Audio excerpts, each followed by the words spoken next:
कि दिल्ली में कोरोना के मामले लगातार कम हो रहे हैं और आज का जो लेटेस्ट आंकड़ा है उसके मुताबिक तो तकरीबन 10,500 के करीब ही नए मामले आए हैं और 14,000 से ज्यादा लोग ठीक हुए हैं। तो ये दिल्ली के लिए बहुत राहत की बात है। तो आप सबसे पहले दिल्ली के लोग आपसे यही जानना चाह रहे होंगे कि हम जिस पीक की बात कर रहे थे या इस सेकेंड वेव में जो सबसे खराब हालात दिल्ली में होने थे वो हो चुके हैं, अब हम बेहतरी की ओर हैं। सर, अब डिटेल्स को देखते हुए ऐसी उम्मीद की जा सकती है कि इस वेव में जो वर्स्ट था वो शायद अब गुजर गया है। जो पीक जिसको कहते हैं वो गुजर गया है, क्योंकि अगर 4-5 दिन पहले को छोड़ दें, 4-5 दिन से थोड़ी राहत दिख रही है और लगातार नीचे आते हुए दिख रहे हैं।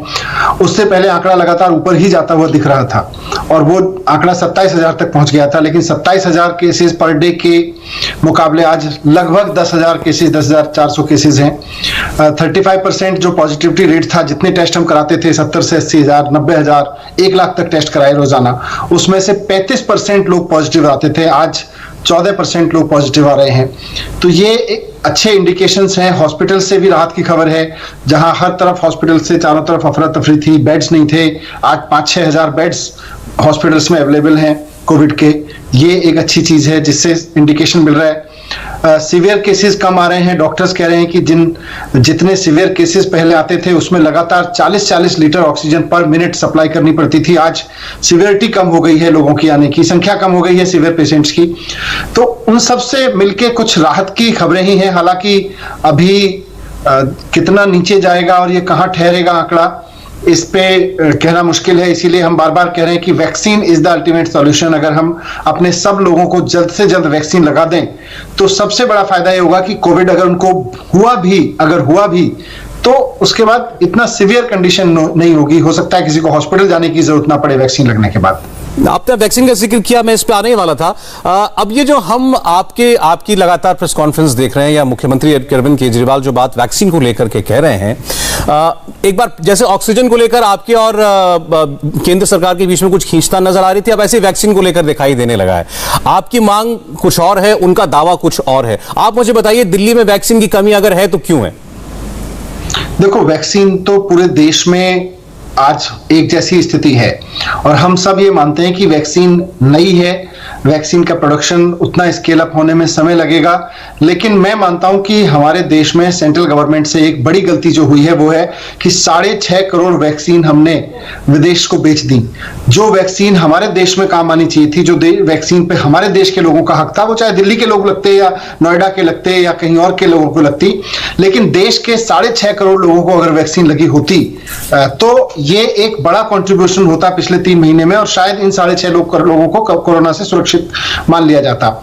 वो हमसे एक बड़ी गलती हुई है एज ए नेशन कि हमने 6.5 करोड़ वैक्सीन जो अपने देश को देनी थी, हमने पाकिस्तान को दे दी, हमने अफगानिस्तान को दे दी, हमने ईरान को दे दी, हमने सऊदी अरब को बेच दी, हमने बांग्लादेश को बेच दी। ये नहीं करना चाहिए था। तो पहली चीज तो ये। दूसरा, आज जिसके इंडिकेशन सेंट्रल गवर्नमेंट ने दिए हैं शायद, कि जब वैक्सीन बन गई तो उसका फॉर्मूला देश की वो 30-40 जो कंपनियां हैं, हो सकता है 20 हो 25 हो, जो वैक्सीन बनाने की क्षमता रखती हैं, ये फॉर्मूला उन सबको दे देना चाहिए और उन सबसे 15-20 दिन में वैक्सीन का प्रोडक्शन कराना शुरू कर देना चाहिए ताकि वैक्सीन बड़े लेवल पे उपलब्ध हो सके। ये दोनों कदम अभी तक नहीं उठाए गए। ये ढील ढाल क्यों रही, इस पर लापरवाही क्यों रही, ये हमारे भी समझ से परे है, पर ये मैं कहूंगा कि मिसमैनेजमेंट ही है। मैं इन दोनों सवालों का इस पर हम लोग आगे बात करते हैं क्योंकि बहुत सफाई दी गई है केंद्र सरकार की और बीजेपी की तरफ से। पहले आप मुझे दिल्ली में वैक्सीन की अभी की स्थिति बताइए। कल ये कहा गया था आपकी सरकार की तरफ से कि हमें 100 सेंटर बंद करने पड़े। आज दिल्ली में अगर कोई वैक्सीन लगवाना चाहता है, सेकेंड डोज या फर्स्ट डोज, तो क्या वो वैक्सीन है? जो 45+ एज के लोग हैं उनके लिए तो वैक्सीन है और आज की तारीख में हमारे पास लगभग 2.5 लाख वैक्सीन बची हुई है जो हम कोविशील्ड और कोवैक्सीन दोनों लोगों को उपलब्ध करा रहे हैं अलग अलग सेंटर्स पर। उसके लिए हमारे पास लगभग 300 से करीब सेंटर्स हमारे चल रहे हैं जी। 18 से 44 साल की उम्र के लोगों के लिए जो स्टेट गवर्नमेंट ने प्रोक्योर की थी वैक्सीन, वो हमें कोवैक्सीन मिली थी, जो कोवैक्सीन अब खत्म हो गई है। तो कोवैक्सीन के लगभग 144 सेंटर, 100 सेंटर्स करीब कल बंद किए थे और 44 सेंटर्स आज बंद किए हैं। तो इस तरह से 144 सेंटर्स जिन पर कोवैक्सीन लगाई जा रही थी वो अब बंद हो जाएंगे कल से, क्योंकि अब हमारे पास में कोवैक्सीन नहीं है 18 से 44 साल की उम्र के लोगों के लिए। लेकिन कोविशील्ड है और कोविशील्ड का जो मेरे पास आज का लेटेस्ट डेटा है वो लगभग 3.3 लाख के करीब डोजेस हमारे पास में अभी उपलब्ध हैं। तो ये 3.25 लाख के करीब डोजेस आप लगा लीजिए हमारे पास 5 से 6 दिन के लिए होंगी, और ऐसी उम्मीद कर सकते हैं कि अगर कोविशील्ड ने अगली सप्लाई की तो ये सेंटर्स चलते रहेंगे। तो मतलब आप कह रहे हैं कि 18 साल से 44 साल तक की उम्र के लोगों के लिए कोवैक्सीन तो दिल्ली में है ही नहीं, कोविशील्ड का स्टॉक आपके पास मौजूद है। 45 साल से उम्र वाला जो है, क्योंकि उसमें केंद्र सरकार वो वैक्सीन प्रोक्योर करा रही है, तो वो आप लोग लगा रहे हैं। ठीक है, आप हमें मालूमात समझ में आई। अब सर, जो आपने जो बात कही थी उसका जवाब आया था बीजेपी की तरफ से। मैं पहले बात करना चाहता हूं कि आप दिल्ली सरकार जो वैक्सीन मंगाने की कोशिश कर रही है, वो आप लोगों को क्यों नहीं मिल रही? आपने कहा कि वो कंपनी नहीं दे रही है। कल प्रेस कॉन्फ्रेंस करके बीजेपी ने यह कहा कि आपने ऑर्डर ही प्लेस नहीं किया।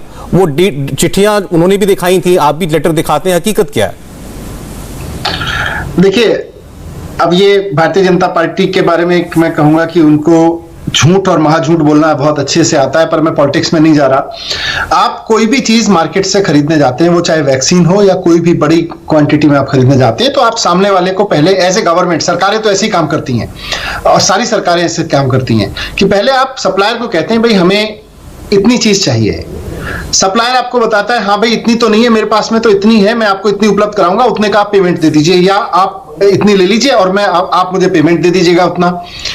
हमने भारत सरकार ने सारे राज्यों को कहा कि साहब हम 18 से 45 साल की उम्र के लोगों के लिए आपको वैक्सीन नहीं खरीद के देंगे, आप अपने आप खरीद लीजिए। इन्होंने सारे राज्यों को कहा। हमने दोनों वैक्सीन कंपनियों को चिट्ठी लिखी कि साहब हमको 67 लाख वैक्सीन आपसे चाहिए। 67 लाख की हमने उनको चिट्ठी लिखी। जिस दिन हमने चिट्ठी लिखी कि हमको दोनों ही कंपनियों से 67 लाख वैक्सीन चाहिए, उसके 2 दिन बाद हमारे पास भारत सरकार की चिट्ठी आई कि आप जो वैक्सीन मांग रहे हो वो आपको नहीं मिल सकती है। आपको एक कंपनी से 92,840 और एक कंपनी से 2,67,600 वैक्सीन ही मिल पाएगी। तो ये भारत सरकार ने तुरंत इंटरवीन करके जो हमारी डिमांड थी, मैं एक बार, क्योंकि मनीष जी एक बार इसको वेरीफाई करना चाहिए, क्योंकि कल संबित पात्रा प्रेस कॉन्फ्रेंस करके ये कह रहे थे कि आपने 26 अप्रैल को चिट्ठी लिखी थी कंपनियों को। क्या ये करेक्ट है, ये जो आप बता रहे हैं? और उसमें आपने कहा, आपकी सरकार ने कहा कि हम प्रोक्योरमेंट की प्लानिंग कर रहे हैं। उन्होंने इसी को आधार बनाया है अपने जवाब का कि आपने ऑर्डर प्लेस नहीं किया, आप तो प्लान कर रहे थे, आप तो इंक्वायरी कर रहे थे, रेट पूछ रहे थे कंपनी से। जो हमारी चिट्ठी है उसी के, जो अभी मैंने आपको बताया कि दिल्ली को कोविशील्ड ने कुल मिला के जो वैक्सीन दी है अभी तक 6,67,000 कोविशील्ड ने दी है और 1.5 लाख कोवैक्सीन ने दी है। तो ये तो उसी लेटर के बेस पे दी हैं। उसी लेटर के बेस पे भारत सरकार ने जवाब दिया कि आपको केवल इतनी नहीं मिलेगी जितनी आप मांग रहे हैं। तो उसी सरकारों के लेटर तो ऐसे ही होते हैं। सरकार, कौन सी सरकार का ऑर्डर डिफरेंट होता है? सरकार का प्रोक्योरमेंट करने का एक तरीका है, सरकार जाके चिट्ठी लिखती है सामने वाले प्रोवाइडर को, प्रोवाइडर कहता है भाई आपको इतनी उपलब्ध है, आप ले लीजिए। प्रोवाइडर की जगह भारत सरकार ने बोला कि भाई आपको इतनी उपलब्ध नहीं है। भारत सरकार ने लेकिन क्यों बोला? यही तो बात समझ में नहीं आ रही है। जब भारत सरकार ने आपसे कहा कि 18 से 45 साल की उम्र के लिए आपको खरीदनी है, तो भारत सरकार आपको क्यों बता रही है कि इसमें से आपको कितनी मिल सकती है? यही तो हमें भी समझ में नहीं आ रहा कि या तो केंद्र सरकार राज्यों पे छोड़ दे कि भाई आप कंपनियों से बात कर लीजिए और जिस कंपनी के पास में स्टॉक है और जो ले ले वो ले ले, या फिर आप एक्चुअली फिर डील करिए। फिर आप बताइए सारे राज्यों को कि देखिए हमारे पास कुल मिला के देश में इतनी वैक्सीन है। जैसे आप ऑक्सीजन कर रहे थे, आप बोल रहे थे भाई हमारे पास 10,000 टन है, हम इतने राज्यों को दे सकते हैं। फिर हमने कहा भाई हमारी 700 टन है, हमें और चाहिए। वैसे ही आप वैक्सीन का कर दीजिए कि साहब 6.5 करोड़ वैक्सीन है और हम इतनी आपको दे पाएंगे, इतनी आपको दे पाएंगे। उसमें झंझट ही खत्म है। एक तरफ तो आप राज्यों को कह रहे हैं कि आप राज्य सरकार सीधे कंपनी से खरीद लें। जब राज्य सरकार सीधे कंपनी से खरीदने जाती है तो आप चिट्ठी लिख देते हैं राज्य को कि आप इससे ज्यादा मत लीजिएगा। तो ये तो ठीक नहीं है ना। इसका जवाब मनीष जी इसका एक व्यवहारिक पहलू भी है। ये आपने जैसे खुद कहा कि देश में 6-7 करोड़ वैक्सीन एक महीने की बनती है और उसमें भी 90% के करीब जो है वो कोविशील्ड बनती है। कोवैक्सीन जिसकी आपके शहर में कमी है, राज्य में, वो लगभग 1 करोड़ ही बनती है। अब अगर आप उससे 67 लाख मांग लेंगे 1 करोड़ में से एक महीने की, तो देश में तो 28 राज्य हैं और छोटे यूनियन टेरिटरीज हैं। हर राज्य को वो चाहिए, तो वो बंटवारा वो आपको 1 करोड़ में से 67 लाख केवल दिल्ली को तो नहीं देगा। ये तो व्यवहारिक बात है। हाँ बिल्कुल व्यवहारिक बात है। तो इसीलिए हमने कहा फिर केंद्र सरकार इसकी जिम्मेदारी निभाए केंद्र सरकार को यह जिम्मेदारी निभानी चाहिए कि भाई वैक्सीन कौन कितनी लेगा, फिर उसमें झगड़ा झंझट खत्म है। फिर हमने भी कोवैक्सीन और कोविशील्ड को यही कहा ना कि हमें अगले 3 महीने में आप हमें इतनी इतनी डोज उपलब्ध करा दीजिए। यही काम केंद्र सरकार भी कर सकती थी। इसका जवाब वो ये देते हैं कि भाई ये राज्य तो हमसे कह रहे थे ना पहले कि आप हमारे ऊपर छोड़िए, डिसेंट्रलाइज कीजिए। तो अब डिसेंट्रलाइज कर दिया तो फिर बीच में टांग क्यों अड़ा रहे हैं? बीच में टांग अड़ाना बंद करिए फिर। तो अब इस वक्त आप लोगों की मांग क्या है कि सारा वैक्सीनेशन का प्रोग्राम केंद्र सरकार के जरिए चलना चाहिए? हमारी मांग यह है, पहले तो जो एक्सपोर्ट हो रहा है उसको तुरंत बंद किया जाए, क्योंकि एक्सपोर्ट सबसे बड़ा अपराध किया है भारत के लोगों के साथ में केंद्र सरकार ने। जो जिस वैक्सीन पे भारत के लोगों का हक था वो विदेशों में जाके बेचती, ये नहीं करना चाहिए था। इसको एक्सपोर्ट को तुरंत बंद किया जाए। दूसरा, अब इंटरनेशनल मार्केट में जो ये सरकार, हम जानते हैं कि प्रोडक्शन इतना ही होगा, इंटरनेशनल मार्केट में जो वैक्सीन उपलब्ध है उसको भारत सरकार देश में लाने की जिम्मेदारी निभाए। और तीसरा कि जो 2 वैक्सीन का फॉर्मूला है वो देश की सारी वैक्सीन बनाने वाली कंपनियों को तुरंत उपलब्ध कराया जाए और उनको निर्देश दिया जाए, रिक्वेस्ट नहीं, उनको निर्देश किया जाए कि आपकी इतनी कैपेसिटी है, आप इतना प्रोड्यूस करके तुरंत देना शुरू कीजिए देश में। ये जिम्मेदारी केंद्र सरकार को निभानी पड़ेगी, ये राज्य सरकारें नहीं निभा सकती। अच्छा, मैं इसमें से पहले वाले सवाल पे बात करता हूं आपसे, जो एक्सपोर्ट वाला है। कल बीजेपी के प्रवक्ता ने यह बताया था कि कुछ 6 करोड़ 60-70 लाख के करीब वैक्सीन अभी तक, कल की तारीख तक एक्सपोर्ट की गई है। इसमें से केवल 1 करोड़ जो है वो एड के तौर पर दी गई, और वो भी भारत के आसपास के देशों के लिए, क्योंकि उनका यह कहना था ये हमसे इनकी सरहद लगती है, हमारे यहां इनका ट्रैवल होता है, तो हमारी सुरक्षा भी होती है अगर हम इनको वैक्सीन देते हैं। और बाकी का उन्होंने कहा कि लायबिलिटी थी उन कंपनियों की, किसी ने लाइसेंस लिया था विदेश से, किसी ने बाहर से रॉ मटेरियल लिया था, तो उसकी एवज में उनको वो वैक्सीन सप्लाई करनी ही थी। और इसमें केंद्र में किसी की भी सरकार होती, इतना अमाउंट वैक्सीन तो उनको देना ही पड़ता, ये हमारी मजबूरी थी देना।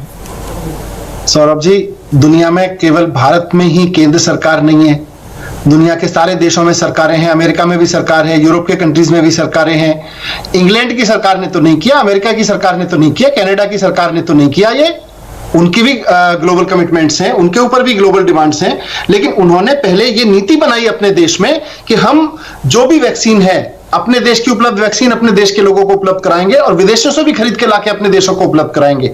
उसके बाद वो कमिटमेंट पे गए। फ्रांस इसका सबसे बड़ा उदाहरण है। फ्रांस ने अपनी सारी आबादी के लिए पहले वैक्सीन उपलब्ध कराई और उसके बाद जो काम हम जनवरी से करते आ रहे हैं, फ्रांस ने अप्रैल में केवल 1 लाख डोज दी। उन्होंने 6 करोड़ डोज नहीं दी, उन्होंने केवल 1 लाख डोज इंटरनेशनल कम्युनिटी के लिए दी। हमारी सरकार ने बोला हम अपने को तो बाद में देख लेंगे, हमारे यहां तो मरते गिरते रहेंगे, कोई दिक्कत नहीं है, हम तो विदेशों में बांट आते हैं, पहले उसमें नाम होता है, ग्लोबल कमिटमेंट पूरा किया, इसका नाम होता है। फ्रांस के ऊपर ग्लोबल कमिटमेंट का प्रेशर नहीं है क्या? अमेरिका के ऊपर प्रेशर नहीं है क्या? यूरोप के बाकी देशों के ऊपर प्रेशर नहीं है क्या? जापान के ऊपर प्रेशर नहीं है क्या? कौन से देश के ऊपर प्रेशर नहीं है? लेकिन सरकारों को तय करना पड़ेगा, और यही किसी सरकार का अपने देश के लोगों के लिए कमिटमेंट और उसकी मजबूती सामने आती है कि वो अपने देश के लोगों के लिए खड़ी हुई कि नहीं हुई। देखिए, मैं इसमें केवल फैक्ट और पॉलिटिक्स अलग अलग करके देखना चाहता हूं। अब जो ये हमारी जो सबसे ज्यादा वैक्सीन आ रही है वो कोविशील्ड आ रही है सीरम इंस्टीट्यूट की। सीरम इंस्टीट्यूट के पास अपना लाइसेंस तो है नहीं, एस्ट्राजेनेका का लाइसेंस है, ऑक्सफोर्ड में वो वैक्सीन बनी है, यहां सब लाइसेंस है उसके पास। ये भी फैक्ट है एक। तो वो कंपनी जिसके पास लाइसेंस ही विदेश से आया है, वो कल ये बताया गया कि ज्यादातर एक्सपोर्ट जो हुआ है वो उस देश को, यूके को ही किया गया, मजबूरी है।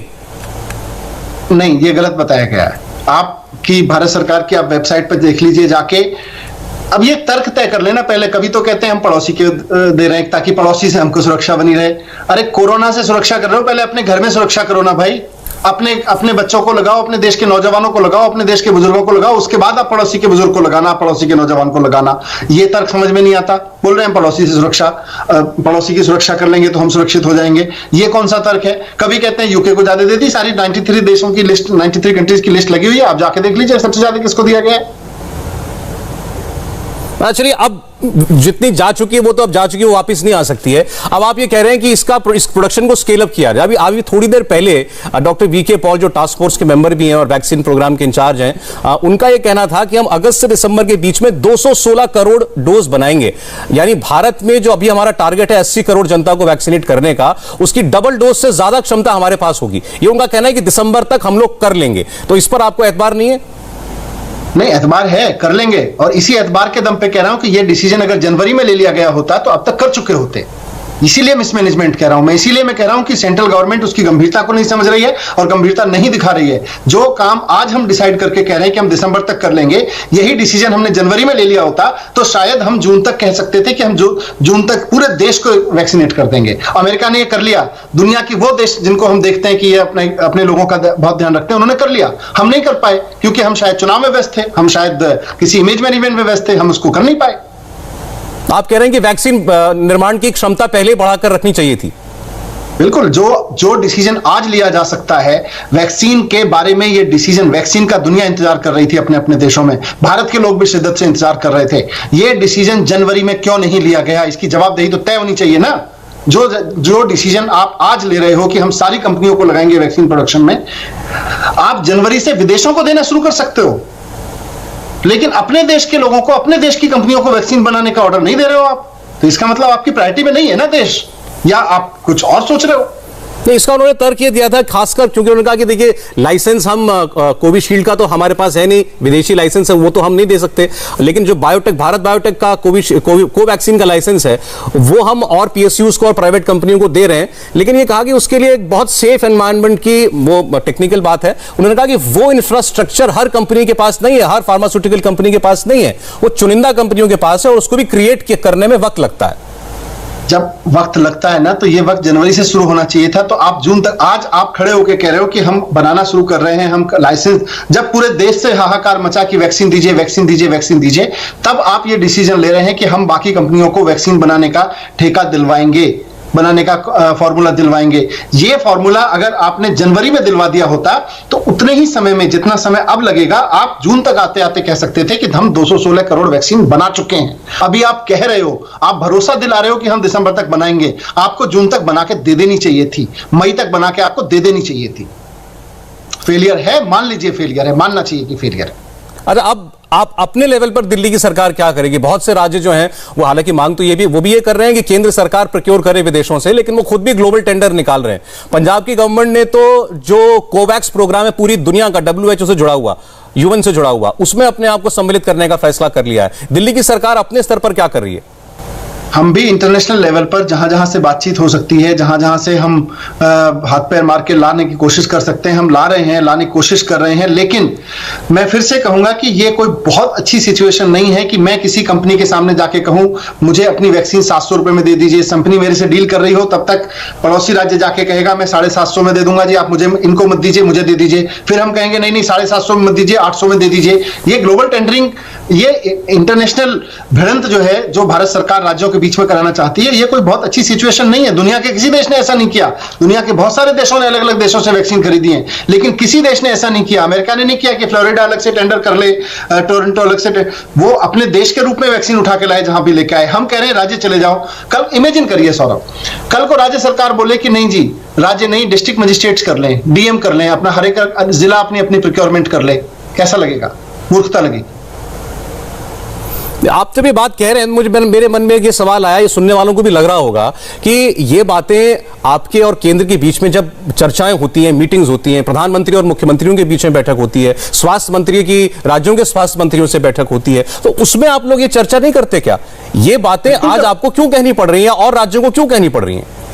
बिल्कुल करते हैं, डे वन से करते हैं, लेकिन जब नहीं सुनी जाती हैं फिर पब्लिक प्लेटफॉर्म पे भी आके कहते हैं, क्योंकि अल्टीमेटली तो पब्लिक वॉइस फिर सरकार। जब हमने कहना शुरू किया कि सारा फॉर्मूला दीजिए कंपनियों को, फिर सेंट्रल गवर्नमेंट को आज आके कहना पड़ा, चाहे कितने अथॉरिटिक तरीके से वो कहा गया मैंने देखा नहीं है, बट आप ही बता रहे थे कि शायद अब वो फॉर्मूला देने की बात कर रहे हैं। मैं भी कुछ मीडिया रिपोर्ट्स में देख रहा था, और उन्होंने कहा है कि 216 करोड़ वैक्सीन हम इस मास प्रोडक्शन से तैयार कर लेंगे।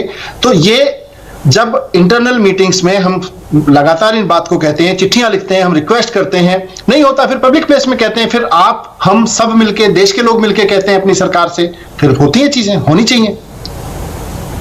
अच्छा चलिए, वैक्सीन पर मेरा आपसे सवाल होगा कि दिल्ली को आप क्या कहेंगे, क्योंकि दिल्ली वाले रोज जो है वो ऐप खोल के बैठ जाते हैं और उपलब्धता ढूंढते हैं, कौन से हॉस्पिटल में है, कौन से में नहीं है। मैं खुद दिल्ली में रहता हूं, बल्कि आप तो मेरे विधायक हैं मेरे इलाके के, तो ये संकट तो आ रहा है। अब क्या करें दिल्ली के निवासी, ये बताइए उन्हें।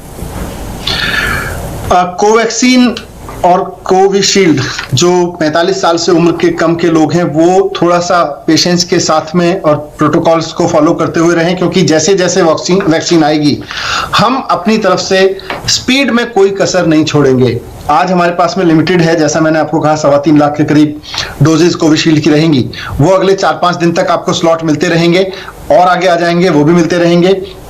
लेकिन 45 साल से ऊपर के लोग और जो फ्रंटलाइन वर्कर्स या हेल्थ केयर वर्कर्स हैं उनसे मैं रिक्वेस्ट करूंगा कि वो 45 वाले जो सेंटर्स हैं, 45 प्लस एज वाले जो सेंटर्स हैं वहां पे जाके वैक्सीन जरूर लगवा लें। वहां रजिस्ट्रेशन या वॉक इन दोनों से सुविधाएं हैं। मैंने अभी आपसे इंटरव्यू से पहले थोड़ी देर पहले ही अपने सारे अधिकारियों के साथ में मीटिंग ली और हमने कहा है कि हमें 1.5 लाख वैक्सीन पर डे लगाने की कैपेसिटी हमें तुरंत एनरोल कर देनी चाहिए, क्योंकि 45 प्लस वाले लोगों के लिए वैक्सीन की अभी कोई कमी दिख नहीं रही है। कमी होगी तो उस पर भी बात करेंगे। ठीक, अब आपने आज ये ट्वीट करा, आपने प्रेस कॉन्फ्रेंस करी, आपने कहा कि दिल्ली में ऑक्सीजन की डिमांड अब कम हो गई है और जो दिल्ली की जरूरत से ज्यादा ऑक्सीजन कोटे में मिल रही है वो दूसरे राज्यों को दे दी जाए।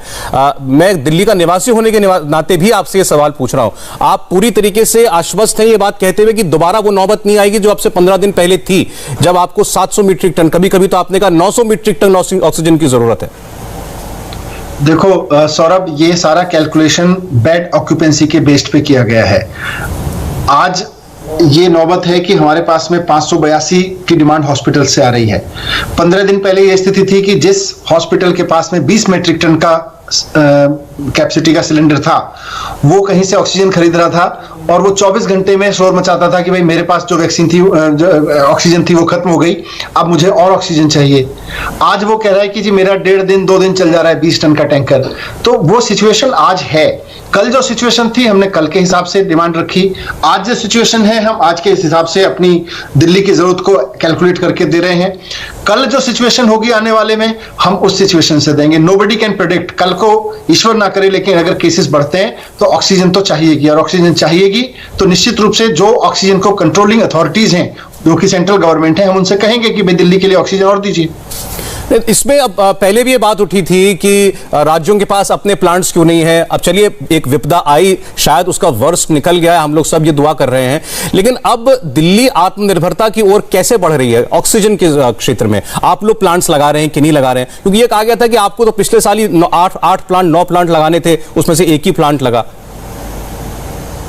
वो प्लांट के बारे में तो सारी जानकारी देखो सौरभ दी गई है, उसमें फिर अननेसेसरी पॉलिटिकल एलिगेशंस और उन सब का दौर शुरू होता है। जिस तरह से सेंट्रल गवर्नमेंट ने एक नाकारा कंपनी को सारे देश में 150 प्लांट लगाने का काम दिया, वो 150 में से कहीं 5 प्लांट भी नहीं लगा पाई। सारे राज्य जिसको वो प्लांट दिए गए वो सारे रो रहे थे कि भाई वो कंपनी कभी आई नहीं, कंपनी प्लांट लगाने नहीं आई।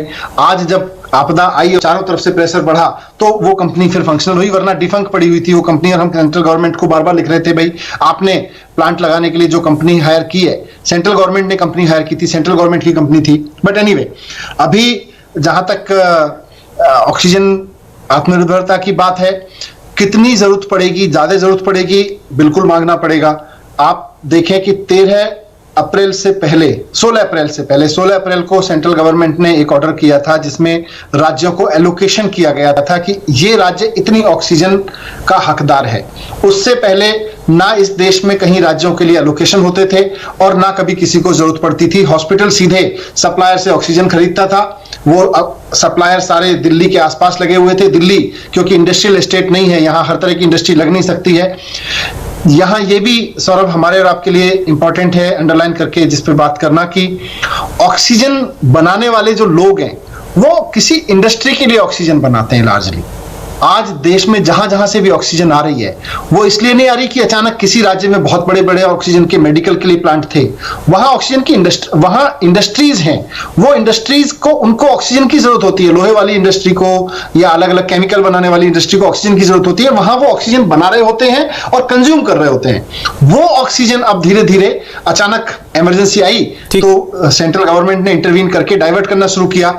हमारी डिमांड 700 MT की थी, हमने कहा भाई 700 से कम में काम नहीं चलेगा और हॉस्पिटल में त्राही त्राही मचेगी। सेंट्रल गवर्नमेंट ने कहा नहीं आप इतने में काम चलाइए, त्राही त्राही मची तो सेंट्रल गवर्नमेंट को भी फाइनली बढ़ाना पड़ा।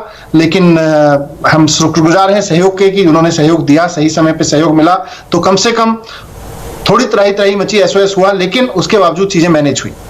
मैं इसलिए आपसे पूछ रहा था कि अब आपके स्तर पर भी ये काम हो रहा है या नहीं, कि हॉस्पिटल्स के पास अपने कैप्टिव प्लांट्स भी हों, कि हमारे कम से कम ये नौबत दोबारा ना आए कि अब ट्रेनों के जरिए टैंकर मंगाए जाएं। नहीं, लाने अगर डिमांड बढ़ेगी तो ट्रेनों के जरिए मंगाने ही पड़ेंगे।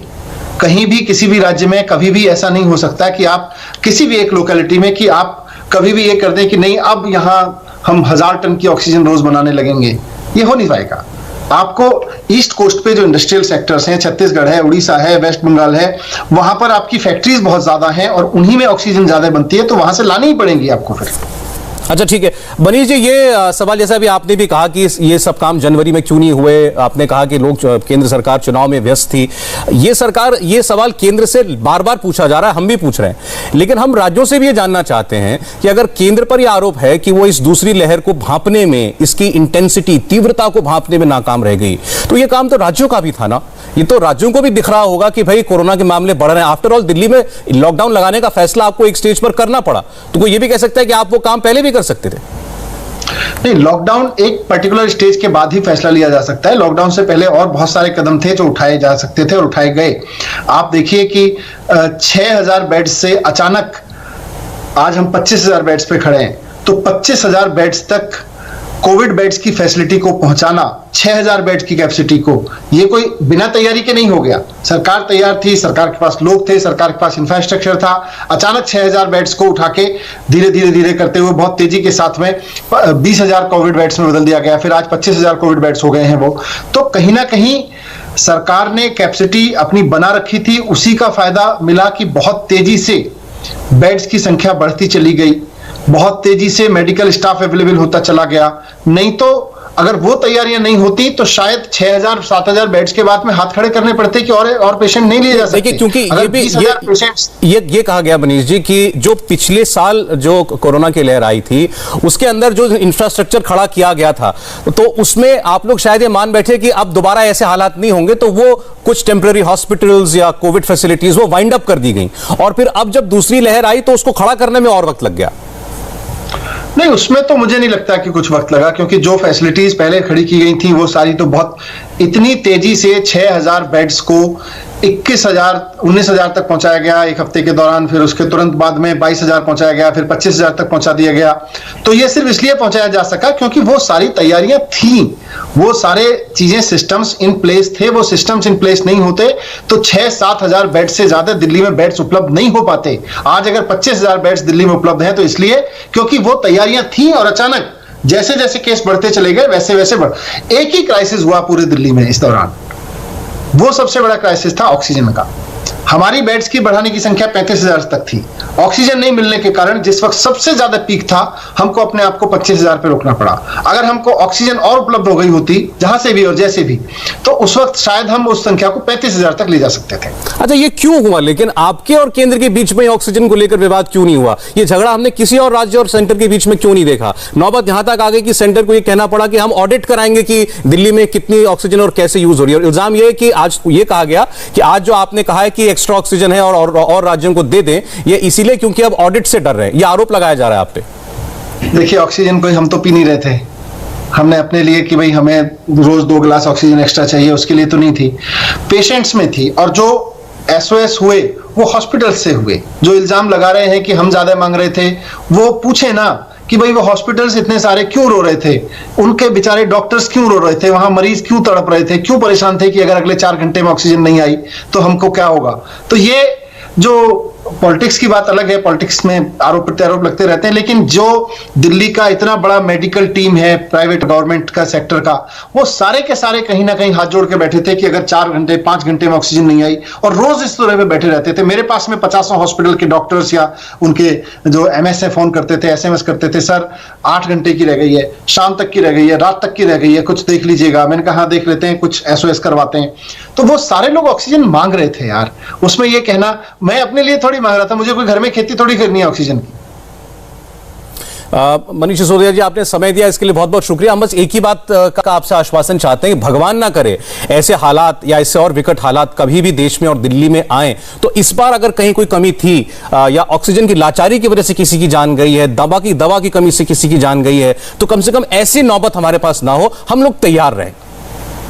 नहीं, बिल्कुल हम तैयार थे और तैयार आगे भी रहेंगे।